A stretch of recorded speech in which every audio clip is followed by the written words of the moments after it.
BJP सरकार का तीसरा कार्यकाल ऐतिहासिक और निर्णायक फैसलों का कार्यकाल होने वाला है। अभी तो हमें देश को बहुत आगे लेकर जाना है। यह भाषण लोकसभा चुनाव 2024 से पहले का है, जब एक विशाल जनसभा को संबोधित करते हुए मोदी जी ने कहा था, बीजेपी का तीसरा कार्यकाल ऐतिहासिक और निर्णायक होगा। ये महज एक भाषण नहीं था, एक संकेत था। आने वाले 5 सालों में जो फिल्म दिखाई जाएगी।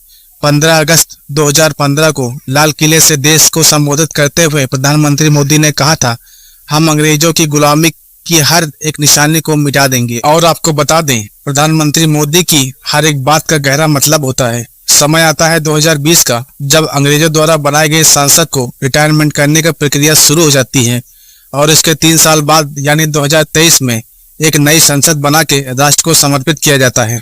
और महज कुछ महीनों के बाद ही इस नई संसद में अंग्रेजों द्वारा बनाए गए कानूनों को भी निरस्त कर दिया जाता है।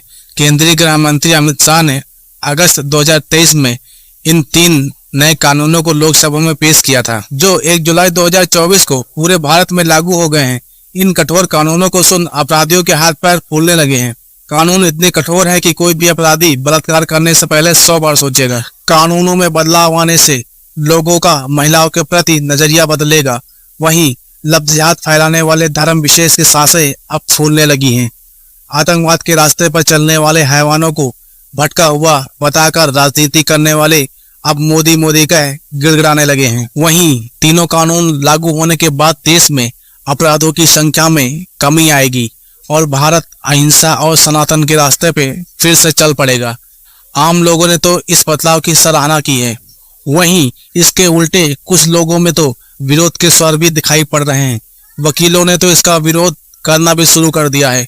वकीलों की विरोध करने की वजह तो बहुत सारी हैं, लेकिन पर्दे के पीछे का एक सच ये भी है, भारतीय न्याय संहिता के तहत किसी भी विवाद को एक समय सीमा के तहत उसका निपटारा किया जाएगा। इसका सीधा सा मतलब ये है, जिस काम के लिए आपको महीने में 10 चक्कर लगाने पड़ते थे, उसी काम के लिए आपको एक ही बार जाना पड़ेगा। इसी बात का फायदा उठा के वकील आपसे फीस के नाम पे मोटी रकम वसूलते थे। वहीं कुछ संस्थाएं तो लव जिहाद को इस कानून से बाहर रखने की मांग पर अड़ी हुई हैं। वहीं पश्चिम बंगाल की मुख्यमंत्री ममता बनर्जी ने तो इन कानूनों का खुल के विरोध किया है। उन्होंने ये तक कह दिया, ये कानून धर्म विशेष के खिलाफ है। वैसे आपका इस कानून के बारे में क्या राय है, हमें कमेंट बॉक्स में जरूर बताएं। आज के एपिसोड में बस इतना ही। मैं सिकंदर भाऊ, मिलते हैं द सनातन के अगले एपिसोड में। तब तक के लिए जय सनातन।